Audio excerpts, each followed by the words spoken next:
Perspektive Ausland. Der Podcast für Unternehmer und Freiberufler, die es ins Ausland zieht. Egal ob Steuerplanung, Auslandsfirmengründung oder Lifestyle-Fragen. Hier geht's jede Woche zur Sache. Und hier sind deine Gastgeber, Daniel Taborek und Sebastian Sauerborn. Wir wollen ja heute über Tschechien reden. Hat traumhafte Landschaft, unwahrscheinlich kulturhistorische Städte und nicht nur Prag. Das wirst du ja viel besser als ich noch wissen, weil du ja jetzt viel mehr Zeit in diesem Land dich auch aufhältst. Bevor wir jetzt richtig ins Thema eintauchen, René, stell dich doch bitte unseren Zuschauern und Zuhörern mal vor. René Haron ist mein Name. Ich bin jetzt seit 5 Jahren in Tschechien und bin jetzt seit über 20 Jahren in diesem Netz der Auslandshandelskammern, der Industrie- und Handelskammern im Ausland, bin ich jetzt unterwegs. Und Daniel, wir kennen uns noch aus der vorherigen Zeit aus Teheran, auch eine schöne Zeit gewesen, auch ein schöner, interessanter Standort.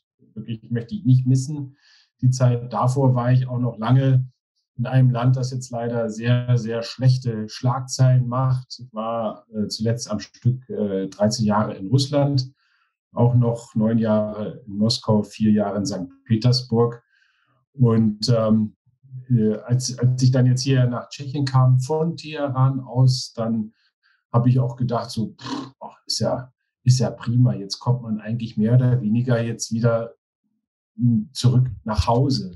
Nach Hause einerseits Richtung Russland irgendwo, aber da bin ich doch ziemlich schnell eines Besseren belehrt worden, denn die Beliebtheit Russlands ist nicht sonderlich groß, auch aus der Geschichte heraus, muss man leider so sehen. Und Geschichte sieht man jetzt leider doch auch wieder, was in der Ukraine passiert eben. Also der Prager Frühling 68, das ist hier doch noch fortwährend auch nochmal. Und so nach Hause ist dann eher eigentlich dann auch, da sind wir gekommen, weil wir doch sehr nah an Deutschland sind. Ja, das ist in der Tat so, man ist in 1,5 Stunden in Dresden, man ist in 1,5 Stunden in Regensburg quasi. Und geht wirklich rasend schnell einfach. Man setzt sich auf die Autobahn und dann ist man eigentlich ganz schnell jetzt hier über die deutsche Grenze gekommen dann auch. Und das war eigentlich ganz gut, dass man dann auch wieder näher an den Eltern dran ist zum Beispiel auch. Und man sozusagen jetzt aus 2 schwierigen Ländern, zwei schönen, aber schwierigen Ländern, in denen wir vorher waren, meine Familie und ich vorher waren, dann halt auch, dass man jetzt eben nach Tschechien gekommen ist. Tschechien ist ein wunderbares Land, es sind tolle Leute einfach. Ja, es ist eine wunderbare Kultur, die man hier hat. Das, was ich eigentlich früher auch immer gerne so getan habe, irgendwie ins Theater zu gehen oder auch in eine Oper zu gehen und sowas, das kann man hier alles wunderbar auch wieder aufsuchen. Das ist zum einen schön. Was natürlich auch super ist, das darf man nicht vergessen, ist natürlich hier die Gastronomie. Das Ganze, das Essen ist natürlich gut, das Bier, das berühmte Bier ist natürlich wunderbar. Und was man auch wirklich, wirklich sagen muss, die Lebensqualität ist exorbitant gut. Ja, man kann schön wandern gehen, man kann schwimmen gehen im Sommer, man kann toll Skifahren gehen, jetzt auch im Winter. Die Lifte sind jetzt immer noch auf auch und sind gut beschneit.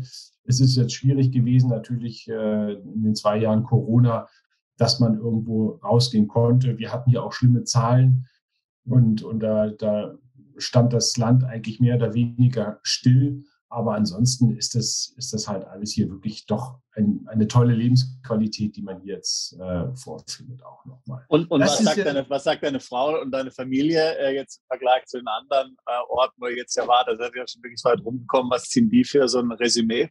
Genau das Gleiche, muss man sagen. Also wir haben bisher jetzt hier die beste Lebensqualität, die wir hier gefunden haben. Mein ältester Sohn, der jetzt volljährig ist und in München studiert, als wir dann von Teheran hierher gekommen sind und er in die deutsche Schule gegangen ist, dort auch, hat er auch gesagt, so, jetzt ist genug hier mit dem ganzen Umziehen. Also wenn ihr noch mal weiterzieht, dann ohne mich. Ja? Also ich will nicht mitkommen. Das war eine klare Aussage eigentlich. Die Entscheidung ist damals schon getroffen worden dann auch. Und jetzt habe ich noch einen Jüngeren, der jetzt in der 6. Klasse ist und so. Und mal sehen, was als nächstes kommt. Also das Resümee, Sebastian, ist jetzt auch von meiner Familie so, dass die gesagt haben, ja, top, ideal, wunderbar. Das muss man. Das ist ja auch wichtig, ja. Also, was die Familie denkt, ist ja auch immer wichtig zu diesen, welche Sprache zu diesen Standorten. Wir sprechen ziemlich gemischt. Sehr viel Russisch, sehr, sehr viel Russisch und Deutsch natürlich. Aber jetzt die tschechische Sprache zu lernen, ist keine Option. Die Kinder gehen an die deutsche Schule, hast du gesagt, ne? Also dann haben sie auch keinen Druck letztendlich, die Sprache zu lernen. Ja, doch, das machen die ja eigentlich. Kinder kommen ja eigentlich ganz schnell so in die Fremdsprachen rein dann. Die haben natürlich auch in allen Ländern, auch in Teheran gab es Persischunterricht und genauso ist hier an der deutschen Schule dann auch der Tschechischunterricht, der hier dort erteilt wird. Und gut, dadurch, dass meine Kinder ja auch zweisprachig sind, eine slawische Sprache auch sprechen mit dem Russischen, fällt das Tschechische eigentlich doch leichter. Auch irgendwo. Ich verstehe es auch so ein bisschen, ich kann es nicht aktiv sprechen, muss ich sagen. Okay, das ist mein Handicap so ein bisschen auch. Und es ist eine schwere Sprache, finde ich. Und vor allem so, wenn du 4 Konsonanten hintereinander hast, dann habe ich echt ein Problem dann langsam damit. Ist denn das ein Hemmnis jetzt für Deutsche, die da ihren Wohnsitz nehmen und speziell auch für Unternehmer? Also wie gut sprechen denn die tschechischen Mitarbeiter, Freunde, Bekannte, wie gut sprechen die denn Deutsch oder Englisch? Beziehungsweise ist es eine Barriere, die dann entsteht, die man da mit der Sprache hat? Übrigens, wenn ihr keins unserer interessanten Videos mehr verpassen wollt, dann klickt doch jetzt gleich auf den Abonnieren-Button und auf die Glocke. Auch über Kommentare, Fragen oder einen Daumen hoch freuen wir uns sehr. Sagen wir mal so, für uns als Auslandshandelskammer ist es natürlich ein großer Vorteil dadurch, dass wir halt beide Sprachen beherrschen eben auch und die Sprachkenntnisse im Tschechischen über unsere Mitarbeiterinnen und Mitarbeiter einfach sehr gut sind, ist es natürlich für uns als Kammer von Vorteil. Was wir aber auch immer doch zunehmend sehen, ist halt, dass sehr, sehr viel noch nach wie vor Deutsch gesprochen wird. Das ist irgendwie so, das merkt man eigentlich doch, dass die Tschechen eigentlich doch im Prinzip ziemlich gut Deutsch sprechen, dass sie auch richtig gut Englisch sprechen. Aber manchmal hat man so, ja, wie soll man das diplomatisch sagen? Man hat das Gefühl, man sieht jetzt nicht die Notwendigkeit unbedingt, dass man in einer Fremdsprache sich unterhalten muss. Was auch verständlich ist irgendwo. Ja, ich meine, in Deutschland ist es doch eigentlich auch so, dass man dann eigentlich jetzt nicht gleich unbedingt ins Englische dann wechselt, sondern dass man dann halt sich auf Deutsch dann unterhalten will. Das ist in jedem Land eigentlich völlig normal und so haben wir das auch in Tschechien dann auch.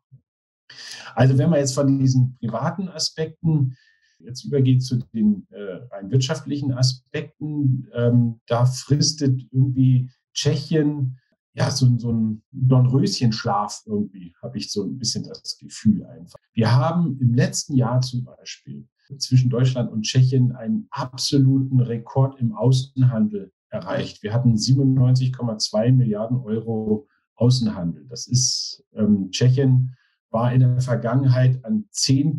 wichtigster Stelle für Deutschland, was den Außenhandel anbelangte auch. Jetzt sind wir an der 11. Stelle. Ist auch wirklich sehr, sehr weit vorne. Und das ist, wenn man das jetzt im Vergleich sieht zu einem anderen wichtigen Land, zu China oder zu den USA, ja, das ist die Hälfte des deutsch-US-amerikanischen Außenhandels. Das ist eigentlich schon wahnsinnig. Ja, krass, ja. Weiß man nicht. Was sind denn das für Produkte, René, die da in erster Linie von Deutschland gekauft werden? Also von den Deutschen? Sind die ganzen Automobilzulieferindustrie, das sind die ganzen Skodas, die natürlich produziert werden und nach Deutschland geliefert werden. Es ist ein bisschen sehr, sehr viel der Maschinen- und Anlagenbau und dann Einzelteile dazu auch. Es ist auch die Pharmaindustrie, so ein bisschen die chemische Industrie ist auch sehr stark dabei. Man hat den ganzen bunten Strauß eigentlich. Elektrotechnik ist sehr viel dabei, auch das, was wir aus Deutschland auch sehr viel importieren.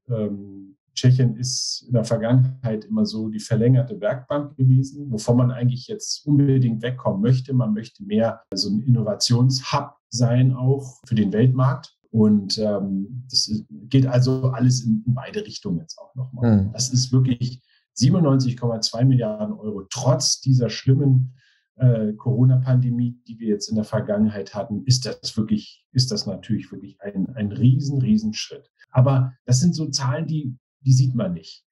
So schön Tschechien ist und so was für ein interessanter Standort Tschechien auch ist, muss man sagen, dass man holt viel zu wenig raus eigentlich aus dieser wirklichen Erfolgsstory, die man hat. Woran liegt denn das deiner Meinung nach? Also ist schwer zu sagen. Ich weiß das nicht.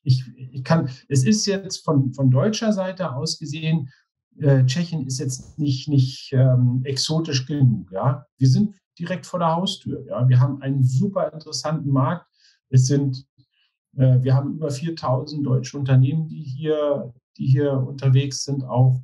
Und das ist nicht exotisch genug. Nicht exotisch so wie Teheran, nicht exotisch wie China, Südamerika, Afrika und das Ganze, sondern es ist halt einfach nur so, ist der Nachbar und da trinkt man gerne Bier und das ist schön und gut. Aber was da wirklich für ein Potenzial dahinter steckt, was das eigentlich für einen wichtigen Stellenwert für den deutschen Außenhandel jetzt auch darstellt, das sieht man nicht so. Und da muss man aber auch sagen, dass es von der tschechischen Seite aus auch eigentlich nicht sonderlich viel Wert darauf gelegt wird. Ja, man könnte eine echte Success-Story daraus machen, könnte sagen, boah, guck mal, was wir alles hier haben, was für ein super interessanter Markt das doch überhaupt ist, auch für den Weltmarkt, ja, für alle Unternehmen, die sich hier niederlassen können. Man keinen großen Wert darauf hat. Habe ich jetzt von Tschechien Zugang auch zu anderen interessanten Märkten? Das war ja damals auch im Iran immer so ein Punkt, dass wir gesagt haben, deutsche Unternehmen, die zum Beispiel da sind, haben auch guten Zugang zu einigen umliegenden Ländern. Wie ist denn das in Tschechien? Ja. Gibt es also gute historische Connections zu anderen Ländern? Das heißt, wenn ich in Tschechien bin, habe ich automatisch auch einen größeren Markt dann? Oder wie ist das? Naja, man muss sagen, Tschechien ist ja sowieso eigentlich, dadurch, dass es ja fast im Herzen Europas liegt, sozusagen, ist es eine super Anbindung. Ja? Vom logistischen Aspekt her gesehen ist es alles, jedes Land super erreichbar. Ja? Wir sind ganz nah an Österreich dran, an Polen sind wir natürlich nah dran. Ich glaube, das liegt eher auch daran, dass halt Tschechien ein richtiges Industrieland ist nun mal auch. Was zur Zeit noch bevor der Zweite Weltkrieg war, ist ja Deutschland und Tschechien, die Industrien beider Länder sind ja völlig auf einem Niveau gewesen auch nochmal. Das ist ja alles erst nur später dann völlig in eine andere Richtung gegangen dann auch. Aber ansonsten die technische Affinität auch, es ist sehr viel Forschung auch hier gewesen. Das ist alles immer hier von Böhmen aus, von Tschechien aus eigentlich der Fall gewesen. Und wenn man jetzt sozusagen Tschechien sieht, dann ist es tatsächlich doch ein guter Verbindungsort in die ganze Welt hinaus auch. Und nicht umsonst ist es dann so, dass viele Unternehmen auch ihre Headquarter von bestimmten Bereichen nach Tschechien verlagert haben. Wir haben hier Amazon, die sehr, sehr früh begonnen haben und sozusagen den Verteiler sozusagen für Europa hier nach Prag, vor Prag einfach nochmal angesiedelt haben auch. Es sind andere Unternehmen, es sind Banken, die das ganze Accounting nach Tschechien verlagert haben für die ganze Welt. Wir haben IT-Unternehmen, die sozusagen auch die ganze IT nach Tschechien verlagert haben auch. Also das ist hier wirklich ein Hub für für sämtliche Unternehmen. Das wird hier alles von Tschechien, von Prag aus gesteuert eben auch. Und die Gründe, also die Motivation zum Beispiel jetzt, du hast jetzt von Banken gesprochen oder auch von Amazon, ist zum einen mal, also natürlich die geografische Lage ist natürlich in der Mitte von Europa, aber wahrscheinlich auch ja geringeres Kostenniveau oder hinsichtlich Lohnkosten, genau. Gut ausgebildete Mitarbeiter und so. Oftmals hat man ja schon ein Personalproblem auch, dass man, selbst wenn man bereit wäre zu bezahlen, in Deutschland zum Beispiel ja gar nicht die Leute unbedingt findet, ja. Ist das in Tschechien, also ist das letztlich der Vorteil, ist dieses Human Capital, wie man so schön sagt, was dort vorhanden ist zu einem erschwinglichen Preis? Ja, also, sagen wir mal so, also die Gehaltsgefüge, die sind natürlich in der Vergangenheit doch sehr, sehr gering gewesen. Ich kann euch gleich mal sagen, wie jetzt der Bruttolohn, wie sich das entwickelt hat. Also wir hatten jetzt 2016 zum Beispiel einen durchschnittlichen Bruttomonatslohn von 1.028 €. Ja, das wird sich jetzt in diesem Jahr steigern, 2022 auf 1.622 €. Das ist also kein richtig großer Sprung, den wir hier gemacht haben jetzt seit 2016, innerhalb der letzten 6 Jahre. Das ist nicht viel. Und das ist eigentlich der Hauptgrund gewesen, weshalb sich so viele Unternehmen hier angesiedelt haben, weil doch die Löhne und Gehälter verhältnismäßig gering sind und man das direkt vor Ort hat. Man muss nicht nach China reisen, sondern man kann hier nach Tschechien gehen eben. Dort sind also wirklich niedrige Gehälter auch und es ist ein sehr, sehr gut sehr, sehr ausgebildete Mitarbeiter, auf die man hier trifft. Aber das hat natürlich jetzt in der Vergangenheit dazu geführt, dass Tschechien die geringste Arbeitslosenquote hat in der Europäischen Union.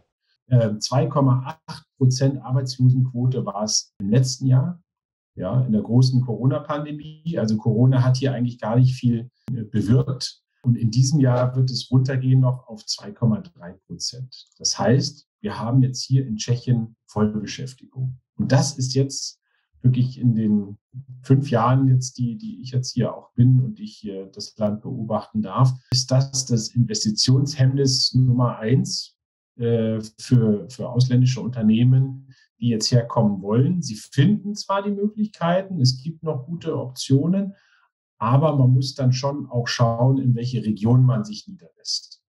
Ja, also, dass man nicht unbedingt nach Prag geht. Am schlimmsten ist es in Westböhmen, also in Pilsen. Da haben wir eine Arbeitslosenquote von 1,2%, 1,5%.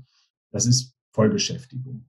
Man muss sich jetzt doch mehr und mehr orientieren, dann halt auch in Regionen, jetzt nach Nordböhmen zum Beispiel, Ústí nad Labem, früheres Aussig an der Elbe oder Richtung Reichenberg, Liberec oder Ostrava, ganz, ganz weit im Osten auch nochmal drüben Richtung slowakische Grenze, dann slowakisch-polnische Grenze. Da sind dann noch ist die Arbeitslosenquote noch relativ hoch bei 5-6%. Und da findet man noch eher auf Fachkräfte dann eigentlich und Arbeitskräfte.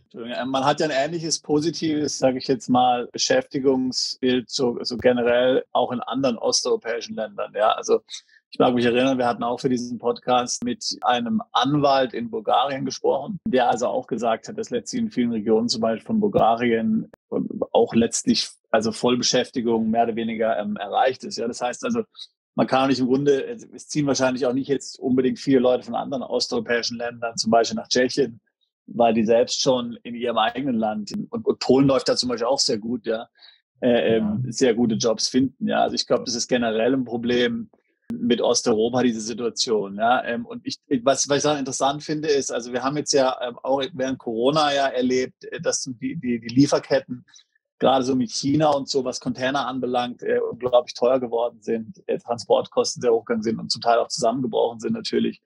Und man hat ja hinsichtlich China auch so ein generelles, zumindest entwickelt sich so ein bisschen so ein, vielleicht will ich sagen, Unbehagen, ja, dass man nicht komplett im Grunde abhängig sein will von China. Man sieht ja jetzt gerade, was solche Abhängigkeiten zu Problemen führen und im Grunde ja doch auch ein Interesse besteht, sogenanntes Nearshoring zu machen. Ja, dass man also eigentlich eher versucht, jetzt bei guten, verlässlichen Nachbarn hier jetzt einzukaufen. Ist das was du auch feststellen kannst? Ja, du hast das Stichwort Nearshoring schon gesagt. Das ist in der Tat so. Und dafür ist natürlich jetzt eigentlich Tschechien mit dieser sehr guten Lage dann auch wirklich fast prädestiniert. Ja, muss man sagen. Mit der Lage und mit den nach wie vor relativ geringen Gehältern ist es prädestiniert. Es sind doch viele Unternehmen, die jetzt dabei sind, in Südostasien ihre Produktion dann runterzufahren und sich einen Geschäftspartner oder einen Produzenten hier in Europa wieder zu suchen. Und da ist doch Tschechien mehr und mehr gefragt. Wir sehen das auch bei uns. Die Anfragen jetzt eigentlich nach Geschäftspartnern, nach Lieferanten, nach Produktionsflächen auch, die steigt auch jetzt wieder. Also das ist das, was jetzt in der Corona-Zeit jetzt doch relativ nach unten gefahren ist, das steigt jetzt wieder. Wir haben wieder doch deutlich mehr Anfragen dieser Art dann auch. Wir haben dann sozusagen mal so im Spaß schon fast unseren Schlachtruf dann jetzt entwickelt. Was ist, also nichts ist nearer als Tschechien eigentlich. Ja? Also das Nearshoring, da ist dann wirklich Tschechien eigentlich ganz gut jetzt gefragt dann auch nochmal. Wie sieht es momentan aus hier mit der Situation in der Ukraine, mit dem Krieg dort? Kommen dort auch viele Flüchtlinge in Tschechien an? Sehr viele, sehr, sehr viele. Ich habe jetzt nicht die aktuellen Zahlen, aber wir sind schon kurz vor den 200.000 jetzt, die nach Tschechien kommen. Wir haben zwar keine direkte Grenze mit der Ukraine, aber es sind sehr, sehr viele. Es ist auch aus der Vergangenheit heraus immer so, dass auch immer sehr viele Ukrainer in Tschechien auch leben, schon seit längerer Zeit auch und dort arbeiten. Und insofern ist jetzt Tschechien eigentlich doch jetzt hier als Ankunftsort für viele eigentlich sehr gefragt gewesen.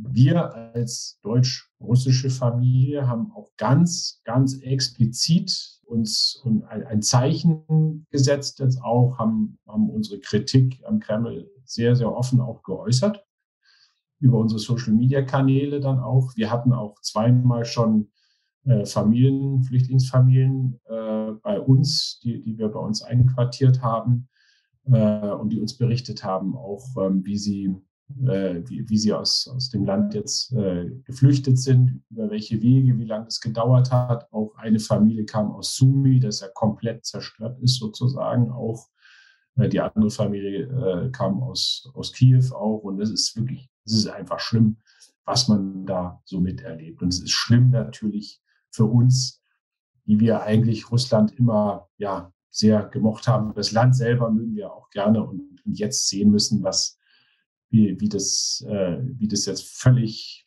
in den Abgrund jetzt sozusagen geht, einfach durch so einen Tyrann, den man dort vor Ort hat einfach. Ja. Aber jetzt kommen wir ein bisschen vom Thema weg, aber wie gesagt, es sind schon viele, die aus der Ukraine hierher nach Tschechien kommen, auch sehr viele über Polen, sehr viele auch über die slowakisch-ukrainische Grenze. Und die dann weiterziehen zu Verwandten, Bekannten, jetzt auch im Ausland, in die Schweiz, nach Italien. Eine Bekannte von uns, die ist nach Kanada jetzt weitergezogen dann auch. Und wir werden sehen, wie sich das noch weiterentwickelt. Aber es ist noch mit weiteren größeren Flüchtlingsströmen doch zu rechnen auch. Es sind alles Menschen wie wir, die über Nacht aus ihrem normalen Leben herausgerissen wurden und jetzt einfach sehen müssen, wie es weitergeht auch. Ja, es ist auch zum Glück so, dass jetzt doch Europa sehr, sehr zusammengeschweißt hat auch nochmal. Obwohl eigentlich vor allem von diesen Visegrad-Ländern, also Polen, Tschechien, Slowakei und Ungarn, die ja doch sehr kritisch eigentlich aufgetreten sind und auch sehr gegen diese ganzen Migrationen eigentlich sind, dass die doch jetzt sehr, sehr stark einfach jetzt hier zusammengeschweißt sind und helfen und mit einer Sprache sprechen jetzt. Das ist eigentlich genau ein anderes Zeichen, das wir jetzt erleben. Das, was Putin eigentlich machen wollte, die EU spalten, er hat genau das Gegenteil bewirkt jetzt dadurch. Ja, da stimme ich dazu, genau, absolut. Ja, all diese Bemühungen in den letzten Jahren und Jahrzehnten hier durch alle möglichen Aktionen, ja, hier auch, ich sage jetzt mal, Unruhe zu schüren und so und Menschen gegeneinander aufzubringen, ist jetzt genau ins Gegenteil umgeschlagen.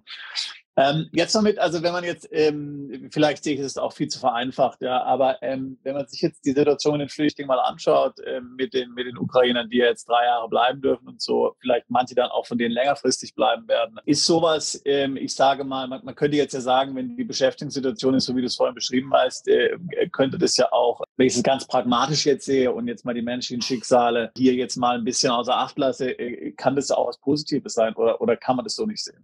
Ja, okay, man darf jetzt nicht eigentlich aus dieser Notsituation einen großen Profit schlagen. Das ist schon richtig. Ich meine, die Flüchtlinge kommen her, die kriegen einen Flüchtlingsstatus und dann können sie 3 Jahre sich in der EU aufhalten ohne Einschränkungen, können arbeiten. Ja, das funktioniert. Und wir haben auch eine Umfrage gestartet jetzt, bei welchen Unternehmen jetzt Bedarf ist an Fachkräften. Hervorragend, sehr gut. Ja, das finde ich gut. Ja, und das haben wir gemacht. Und es ist jetzt in der Tat so auch, dass das wirklich, ja, es gibt so ein paar Unternehmen, die haben sich gemeldet, sagen, ich kann dringend jetzt Leute benötigen, aber man will da nicht unbedingt einen Profit rausschlagen jetzt auch nochmal. Ja, ich meine jetzt nicht unbedingt Profit rausschlagen, aber es hilft ja auch oftmals jemand, der in so einer Situation ist, wenn er irgendwas dann, auch wenn er nur abgelenkt ist, positiv und irgendeine positive Beschäftigung hat, solange er weg ist. Also ich sage es jetzt gar nicht hier, um jetzt hier irgendwie unbedingt profitieren zu wollen, aber es könnte ja für alle Seiten was Positives darstellen. Ne? Absolut, absolut. Nein, und es ist auch wirklich so, also es ist jetzt hier bei meiner Frau, die bei SAP ist, da werden jetzt auch, sie hat eine Ukrainerin jetzt dort, mit der wird ein Interview geführt jetzt auch und dass sie auch dort anfangen kann zu arbeiten. Wir hören es auch von anderen Unternehmen, dass dort jetzt die Mitarbeiter aus der Ukraine auch eingestellt werden eben und also es geht dann Hand in Hand, das Ganze eben auch. Und dann, ja, klingt sehr positiv. Also ich glaube, es ist ein sehr positiver, pragmatischer Approach. Ich glaube, das ist, wenn man aus so einer schwierigen Situation natürlich das Beste machen kann. Klar, also die menschlichen Tragödien sind natürlich immens, ja. Aber wie gesagt, also so sieht es ja aus, wenn man da, wie gesagt, das Beste und Positivste daraus macht, was in einer schwierigen Situation tatsächlich erreichen kann. Ja, absolut. Absolut. Nochmal wieder zurück zum Business in Tschechien. Wie sieht es denn eigentlich aus? Also eine der größten Business-Branchen mit Perspektive ist ja Digital Payments, Fintech. Wie sieht es denn da eigentlich in Tschechien aus? Also hat sich da Tschechien vorgenommen, auch mit eine bedeutende Rolle zu spielen oder rennt man da eher hinterher? Weil ich habe zum Beispiel gelesen, dass es in Tschechien überdurchschnittlich viele Bitcoin-ATMs gibt, also wo ich so Bitcoin-Geldautomaten geben soll. Ich weiß nicht, hast du schon mal einen gesehen? Also, ja. Und also das lässt ja einiges hoffen. Aber mich würde es trotzdem mal interessieren, also ist Tschechien jetzt zum Beispiel auch eine Alternative für jemanden, der ein Fintech-Unternehmen aufbauen, gründen will? Oder wie siehst du das? Ja gut, ich bin jetzt in dem ganzen Bereich mit Bitcoin und sowas, da bin ich jetzt überhaupt nicht bewandert. Also, aber es gibt diese Automaten. Grundsätzlich muss man sagen, es ist Tschechien, was die ganze Digitalisierung jetzt erstmal anbelangt. Ja, die sind sehr, sehr früh einfach hier schon unterwegs gewesen. Das siehst du auch schon allein daran, dass du in jedem noch so abgelegenen Winkel Tschechiens ein gutes WLAN-Netz hast. Ja, da geht schon mal los auch. Es ist sehr viel besser ausgebaut, als es in Deutschland der Fall ist. Man kommt über die Grenze hier in Sachsen, wenn man nach Dresden fährt. Und dann das Erste, was passiert, ist erstmal, dass man gar kein WLAN mehr hat. So, und das Navi spielt schon verrückt. Und das sind die ersten Auswirkungen, die man erstmal hat. Das hat man hier in Tschechien nicht. Ja, das funktioniert überall ganz gut. Aber ansonsten ist es, hier stößt man da ziemlich auf sehr, sehr offene Uhren, ganz allgemein. Und das wird sicherlich auch zunehmend jetzt für Unternehmer, die jetzt hier in diesem ganzen Fintech-Bereich jetzt dann unterwegs sind, die hier was aufbauen wollen, wird es doch auch deutlich interessanter werden, auch jetzt hier der Standort Tschechien dann auch nochmal. Aber ansonsten dieses ganze Kryptowährung, das Ganze, also bin ich sehr, sehr ziemlich blank. Also man kann seinen Kammermitgliedsbeitrag auch noch nicht mit Kryptowährung bezahlen. Das noch nicht, nein. Das haben wir noch nicht. Das haben wir noch nicht eingerichtet. Wir haben jetzt hier Zuhörer, die jetzt sagen, okay, alles ganz interessant mit Tschechien. Ich bekomme zwar momentan vielleicht nicht gerade in ausreichender Menge gute Mitarbeiter. Das ist das Einzige, was jetzt wirklich ein Problem zu sein, was ich so rausgehört habe. Aber was wäre denn jetzt so eine typische Branche oder eine typische, wenn wir jetzt mal die Automobilindustrie bitte vielleicht mal zur Seite, also Automobil- und Zulieferindustrie wird auf alle Fälle eine große Rolle spielen. Das ist, aber das wissen die Unternehmer ja dann schon, weil sie sich damit ganz gut auskennen. Was wäre denn, wenn wir das mal jetzt zur Seite legen? So ein typischer Unternehmer, wo das sagt, für den ist also Tschechien wirklich der ideale Standort. Ja. Wir haben jetzt gerade, während wir hier sprechen, wir haben in dieser Woche eine Geschäftsanbahnungsreise zum Thema Bahntechnik. Ja, alles, was die Bahntechnik jetzt hier anbelangt, der Ausbau des Schienennetzes auch, das Infrastrukturausbau, das ganz wichtig ist in Tschechien, weil das Schienennetz ist doch ziemlich veraltet. Die gesamte Signaltechnik, wir hatten ja auch in der Vergangenheit leider einige Unfälle, auch weil ihre entsprechenden Signale nicht gegeben wurden dann auch und dann die Züge zusammengekracht sind. Also das ist jetzt hier schon ein Bereich, der hier eigentlich ganz interessant ist. Und da haben wir eine richtig große Unternehmerdelegation, die jetzt hier sich gerade bewegt in Tschechien, die sich mit tschechischen Firmen auch noch B2B-Gespräche dann auch noch führt mit denen. Also das ist ein Bereich, dieser gesamte Infrastrukturausbau. Das ist hier sehr interessant auch dafür. Was man auch sagen muss, das sind dann halt diese ganzen, die Forschung ist eigentlich auch sehr, sehr, sehr stark am Kommen. Wir haben hier ZF Friedrichshafen zum Beispiel, die im ganzen Forschungsbereich ist. Wenn wir auch die ganze Digitalisierung jetzt nochmal uns ansehen, wir haben BMW, die eine Teststrecke gebaut hat, jetzt auch für autonomes Fahren. Auch das ist stark in diesem Bereich. Wenn wir jetzt auch rübergehen in den ganzen Bereich der Games, der Spiele, ja, sehr viel EDV auch. Wir haben hier eine starke Gamer-Szene auch. Wir haben auch eine sehr starke Start-up-Szene. Grundsätzlich hier in Tschechien, die hier stark unterwegs ist auch. Also es gibt eigentlich keinen Bereich, wo man sagen kann, wir haben keine Möglichkeiten jetzt auch noch in Tschechien jetzt hier irgendwie einen Fuß auf den Boden zu kriegen. Dann auch. Alles, was jetzt hier mit Innovation zu tun hat auch und was jetzt nicht unbedingt die verlängerte Werkbank ist, weil das möchte man jetzt nicht mehr unbedingt haben. Da hat man genug davon eigentlich, ist man dann überall eigentlich willkommen in Tschechien. Vielleicht kannst du noch mal aus deiner Perspektive was hinzufügen. Tschechien hat ja den Vorteil im Gegensatz zu Malta oder Zypern, dass es mit dem Auto erreichen kann. Ja, das heißt also von Deutschland aus zum Beispiel. Ja, das heißt also Mandanten, die sich jetzt aus verschiedenen Gründen überlegen, den Wohnsitz zu verlegen, zum Beispiel weil sie Unternehmen im Ausland aufbauen wollen und wo sich Tschechien zum Beispiel anbieten würde. Also wir haben da einige Mandanten, die von Deutschland nach Tschechien umgezogen sind und dann dort entsprechend 1000 Unternehmen gegründet haben. Die sind aber grenznah dann da. Die nicht unbedingt grenznah, ne? Die sind halt, also da werden zum Beispiel genannt, die haben dort, ein Mandant hat ein Beratungsunternehmen, ein anderer Mandant hat ein Softwareunternehmen dort gegründet, ja. Zum Teil auch Unternehmen jetzt im Bereich eher so, was Handel anbelangt, ja. Also solche Produkte, die dann auf Amazon oder so verkauft werden, ja. Wo man einfach dann günstige Herstellungskosten nutzt, nehme ich mal an, ja.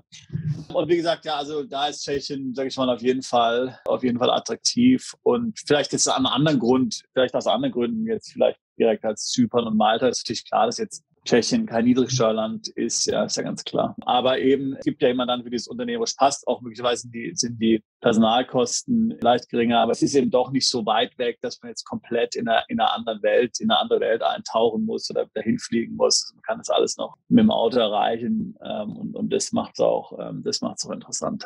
Gibt es Anreize, also steuerlicher Natur oder finanzieller Natur für Unternehmen, die sich niederlassen wollen? Das wäre vielleicht noch eine Frage. Ja, es gibt ja jetzt auch hier gerade die neuen Förderprojekte jetzt von der EU-Seite auch, die jetzt gerade alle ausgeschrieben wurden, ab 2022 mit einer Laufzeit bis 2029 auch. Es gibt auch auf der nationalen Ebene, also von tschechischer Seite aus, da ist die Czech Invest, die Investitionsförderagentur Tschechiens. Das sind die Adressen, die hier auch die Ansprechpartner wären dann auch. Und es gibt wirklich mehrere Fördertöpfe für Aus- und Weiterbildung auch. Es gibt Fördertöpfe für den ganzen Bereich der Energieeffizienz, auch ein Thema, was ich vergessen habe zu erwähnen, ganz stark. Wir haben Energieeffizienz. Es gibt die Gesetzmäßigkeiten auch jetzt nicht nur von der EU-Ebene, sondern auch von der tschechischen Regierung, die Unternehmen anhalten, unbedingt auch die Emissionen zu senken, die CO2-Emissionen zu senken. Auch. Also der ganze Energieeffizienzbereich, alternative Energien, das sind auch die Bereiche, da gibt es sehr große Fördertöpfe, die dafür bereitgestellt werden, von der EU-Seite aus, aber auch von der tschechischen Seite aus. Und wenn ich jetzt als deutsches Unternehmen in die Tschechei komme, dann habe ich da voll uneingeschränkten Zugriff, auch wenn ich da als eine Neugründung eines Unternehmens zum Beispiel vollziehe. Ja, man hat Zugriff drauf. Das ist halt, was man nur haben will, oder was man nicht mehr haben will. Man möchte nicht so als die verlängerte Werkbank jetzt gelten. Die Zeiten sind vorüber.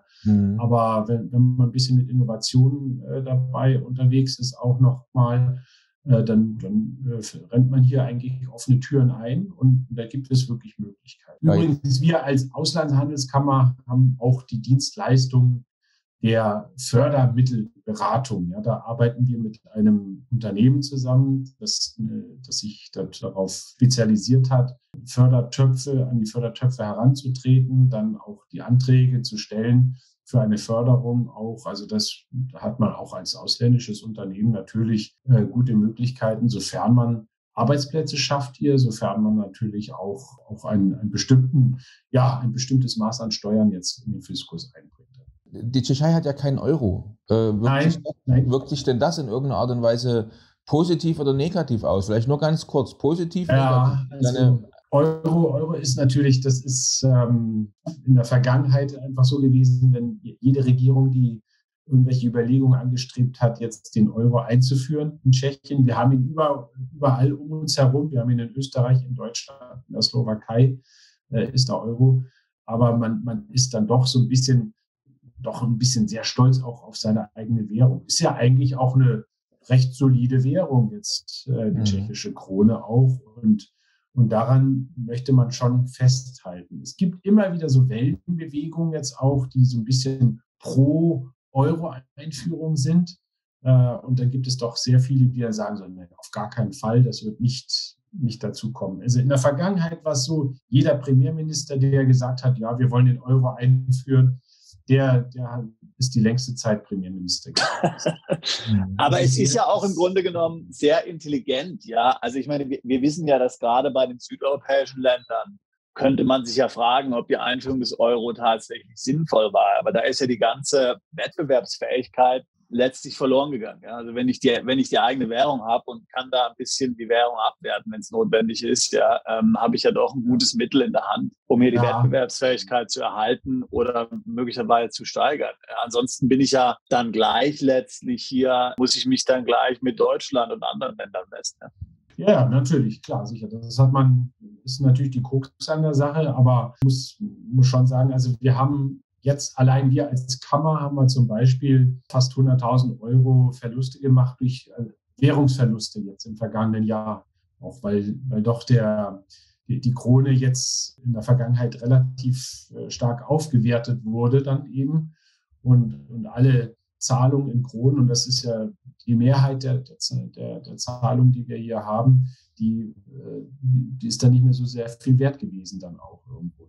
Da hatten wir dann so ein bisschen das Nachsehen dann auch. Das ist auch für viele Unternehmen, die im Außenhandel jetzt dann unterwegs sind, da hat sich jetzt der Export nach Tschechien dann noch mal deutlich verteuert dann auch über diesen Weg. Und das führte doch bei einigen Unternehmen dann zu manchen Verlusten daneben.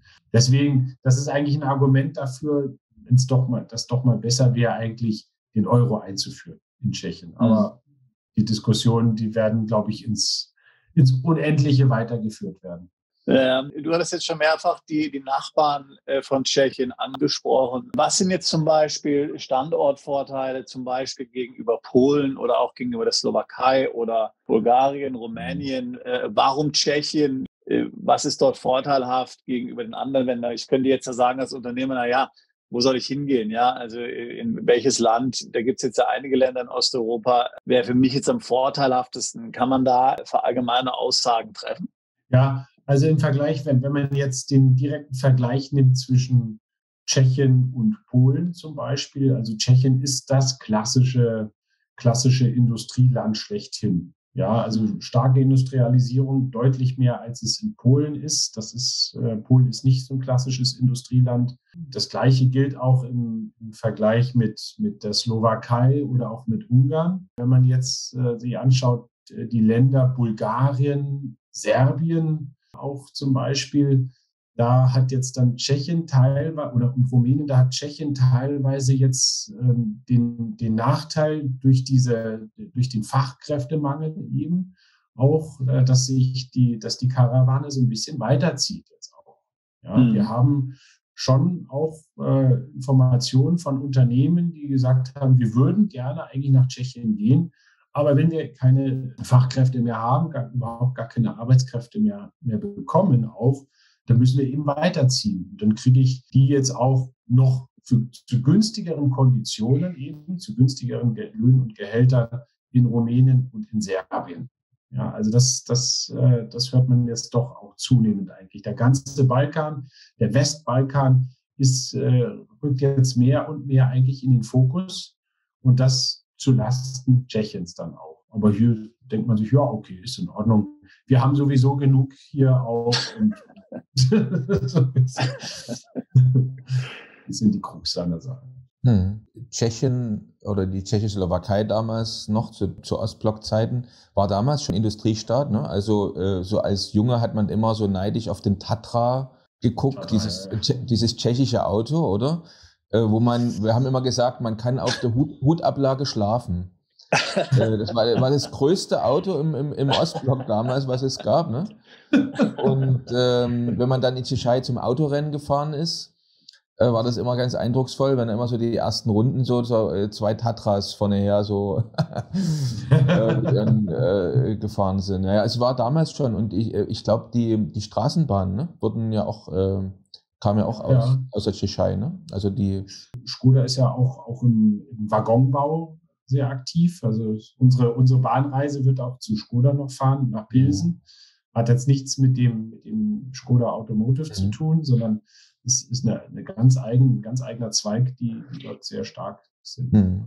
Jetzt ist Industrie eine gute Sache. Jetzt aber, ohne nochmal auf die Ukraine Situation einzugehen, aber man kommt ja irgendwie nicht drum rum, weil es tangiert ja momentan alles. Muss man sich Sorgen machen, dass man hungert in Zukunft, weil die Tschechei sehr viel Industrie hat, aber vielleicht sich nicht selbst ernähren kann? Es ist ja immer so, dass, also nur mal ein Beispiel, es gibt jetzt Länder in der Europäischen Union, die zum Beispiel hat man gehört, in Spanien soll angeblich, ich habe es jetzt nicht selber nachprüfen können, Sonnenöl zum Beispiel im Verkauf rationiert werden. Einige Länder, wie zum Beispiel Bulgarien, haben den Export von, ich glaube, Weizenprodukten limitiert oder sogar verboten, weil man einfach sagt, das, was da jetzt gerade passiert, wir müssen uns auf die Ernährung unserer eigenen Bevölkerung konzentrieren. Wir müssen die satt kriegen und möglicherweise wird es hier Störungen geben in der Versorgung der Bevölkerung. Also jetzt die Frage, wie sieht's denn aus? Wie sehr kann sich die Tschechei selbst ernähren? Also was muss man von außen